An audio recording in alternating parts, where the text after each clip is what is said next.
Você vai ouvir palavras de coração para coração, conforto e fraternidade, no ar. Mensagens de Esperança.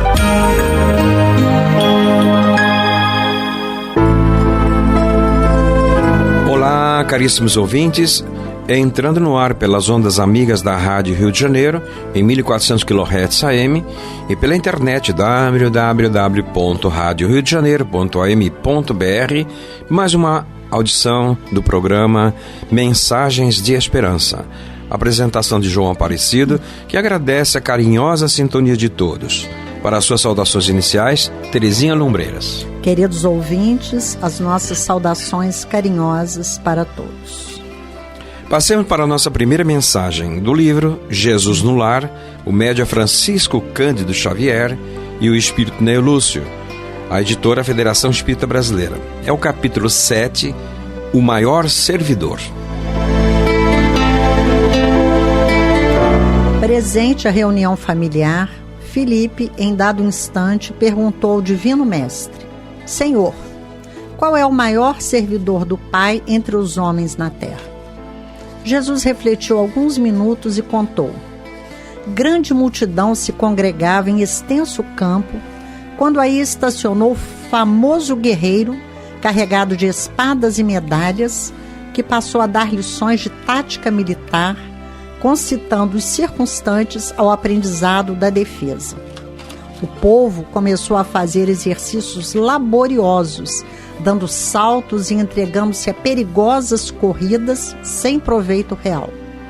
Todavia, continuou como dantes, sem rumo e sem júbilo, perdendo muitos jovens nas atividades preparatórias de guerra provável.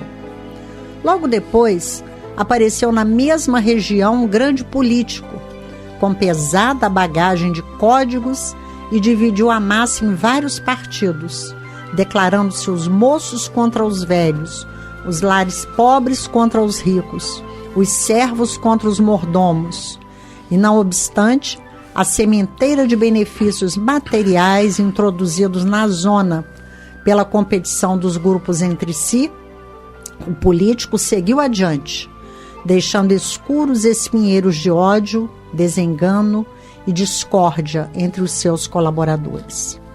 Depois dele, surgiu um filósofo, sobraçando volumosos alfarrábios, e dividiu o povo em variadas escolas de crença, que em breve propagavam infrutíferas discussões nos círculos de toda a gente. A multidão duvidou de tudo, até mesmo da existência de si própria. A filosofia, sem dúvida, apresentava singulares vantagens, destacando-se a do estímulo ao pensamento, mas as perturbações de que se fazia acompanhar eram das mais lastimáveis, legando o filósofo muitas indagações inúteis aos cérebros menos aptos ao esforço de elevação. Em seguida, compareceu um sacerdote munido de roupagens e símbolos, que forneceu muitas regras de adoração ao Pai.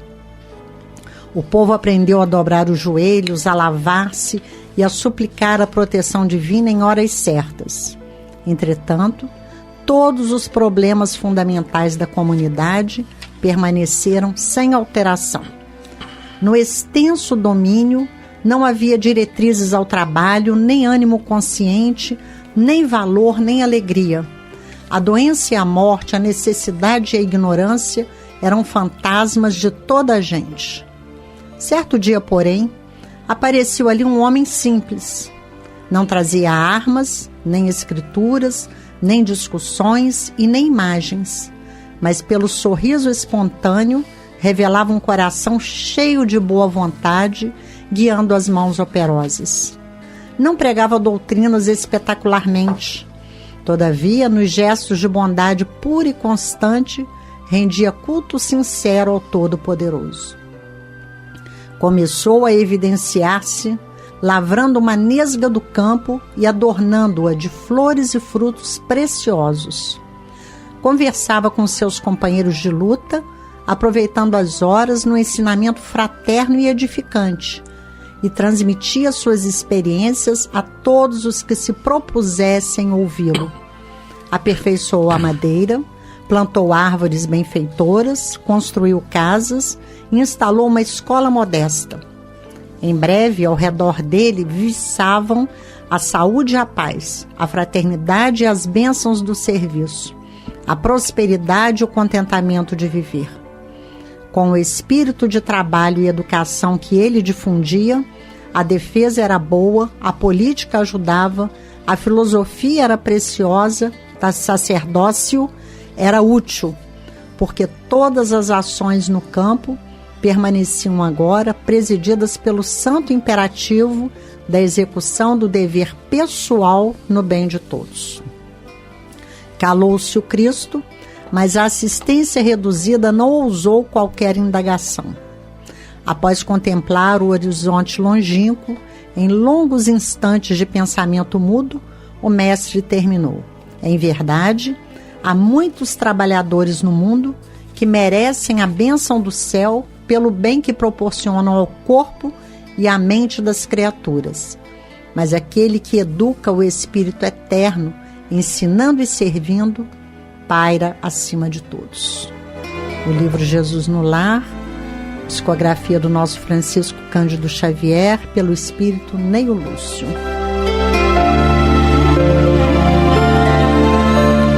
Estão em sintonia com a Rádio Rio de Janeiro e o programa é Mensagens de Esperança, passando para o módulo Vocabulário Espírita.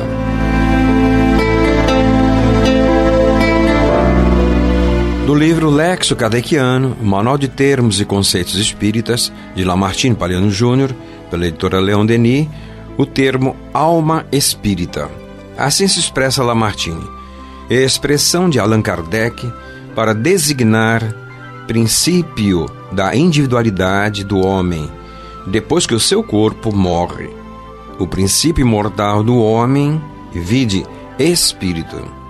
Destaca do vocabulário espírita em O Livro dos Médiuns, na sua primeira edição, simplesmente alma, o ser imaterial, distinto e individual, unido ao corpo que lhe é o envoltório temporário.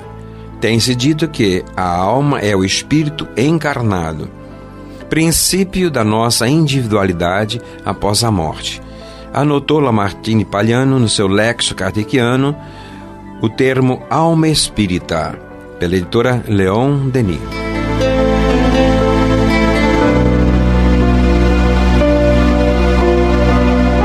A música também é uma mensagem para nós almas imortais. Ouçamos do CD Vansan, solos de violão, a faixa de número 6, Romaria.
Estão em sintonia com a Rádio Rio de Janeiro e o programa Mensagens de Esperança, passando para o módulo Painel do Livro Espírita. Livro também é notícia.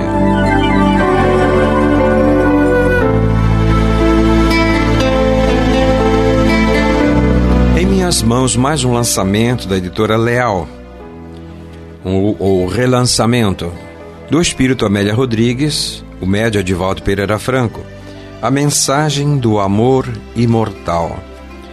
Edivaldo Pereira Franco é um dos maiores e mais consagrados oradores e médiuns da atualidade, fiel mensageiro da palavra de Cristo pelas consoladoras esperanças que lança através da sua palavra e da sua mediunidade. Com a orientação de Joana de Ângeles, sua mentora, tem psicografado mais de 250 obras de vários espíritos, muito já traduzida para outros idiomas, levando a luz do Evangelho a todos os continentes sedentos de paz e de amor. Edivaldo Franco tem sido também o pregador da paz, em contato com o povo simples e humilde que vai ouvir a sua palavra nas praças públicas, conclamando todos a um combate da violência a partir da autopacificação. Prossegue a informação sobre Edivaldo na orelha do livro.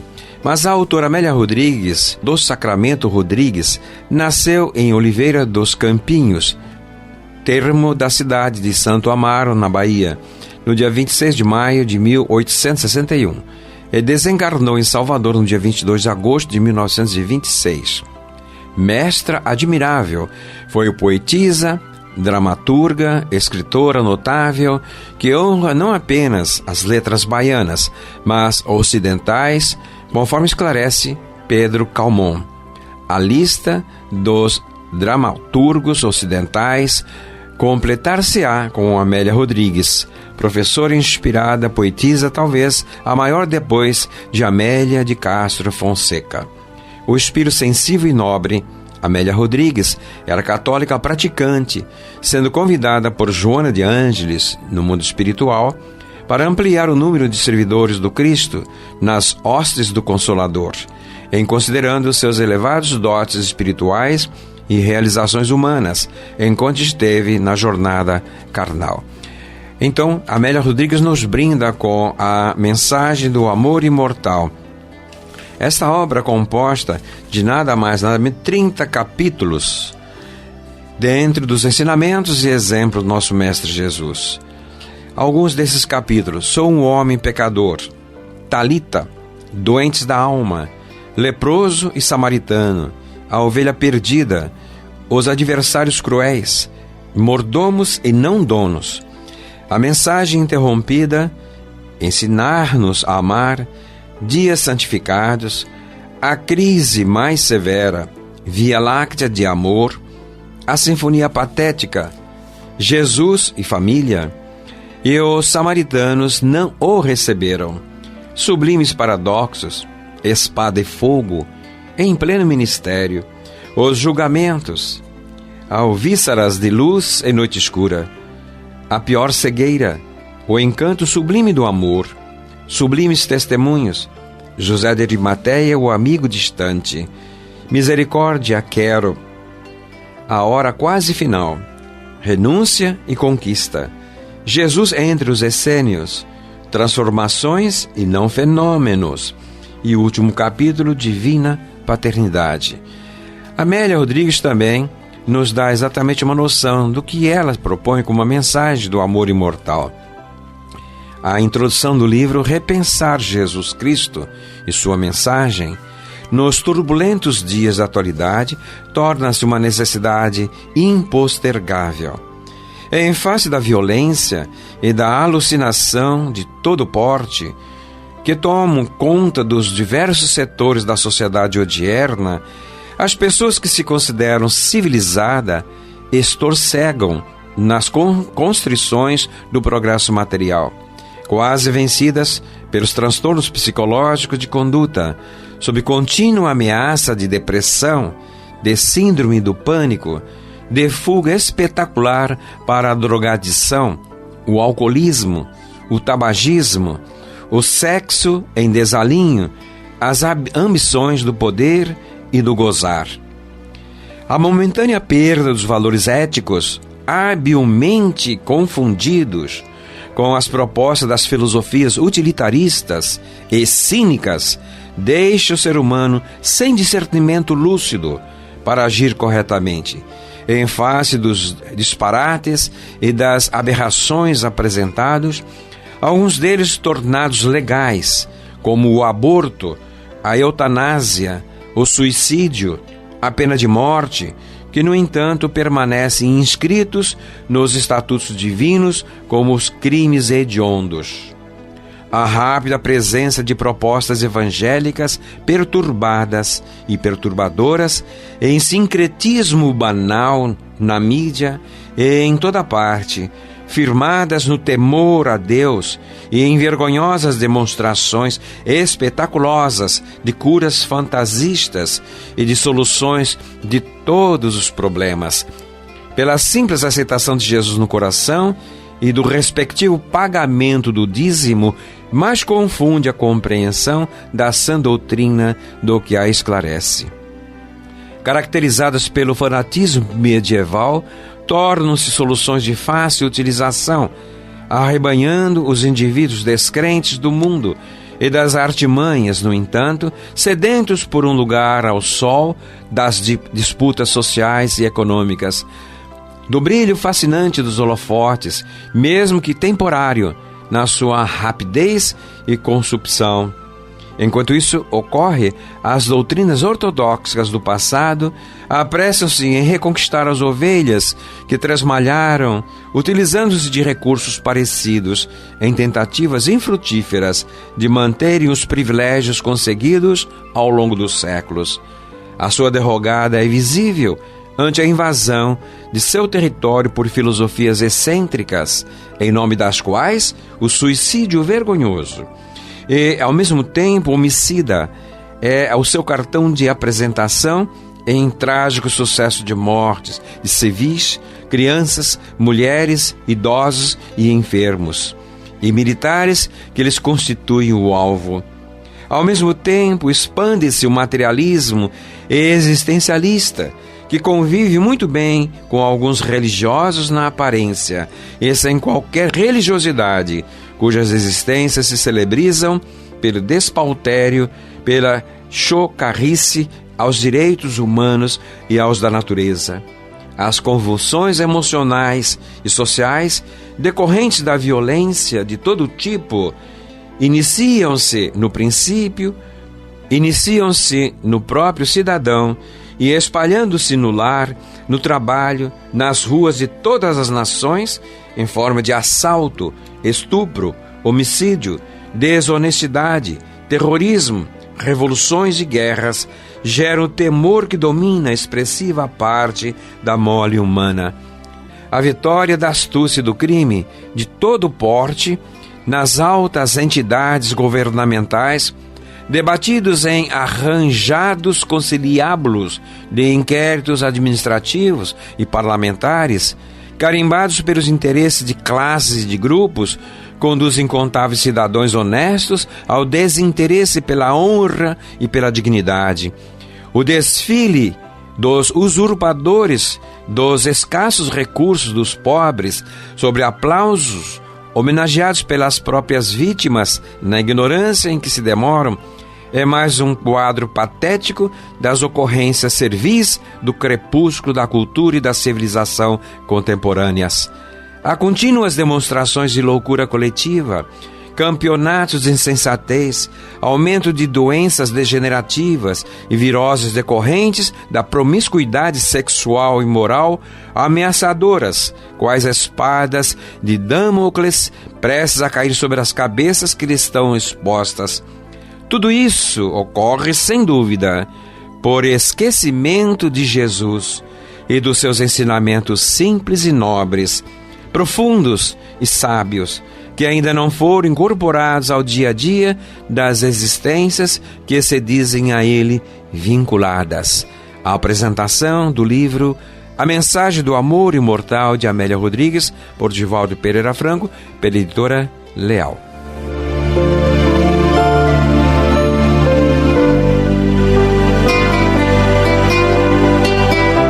Estão em sintonia com a Rádio Rio de Janeiro e o programa Mensagens de Esperança. Do livro Jesus no Teu Dia a Dia, apenas detalhes. Uma palavra áspera, um olhar de desdém, um sorriso irônico, um gesto brusco, um comentário maledicente ou uma explosão de cólera. Atitudes que lhe parecem naturais, detalhes insignificantes? Fique atento. O cupim é considerado minúsculo, insignificante, quase imperceptível. Ao longo do dia e dos anos, pode, com muitos outros, facilmente destruir frondosa árvore ou belíssima construção. Assim ocorre em nossa vida cotidiana. Tais posturas que à primeira vista parecem insignificantes são, em verdade, capazes de destruir nossa alegria de viver. Não esqueçamos que são os pequenos detalhes do dia a dia que dão origem aos grandes acontecimentos de nossas vidas. Não considerar esses pequenos detalhes é pôr em risco a própria felicidade. Esses pequenos detalhes a que nos habituamos, aos poucos vão forjando nossa personalidade e, à semelhança dos cupins, destroem o que temos de bom. Por isso, em qualquer situação, sorria, pense, comente e faça somente o bem, seja dócil, respeite o próximo. Detalhes como estes podem salvar uma encarnação.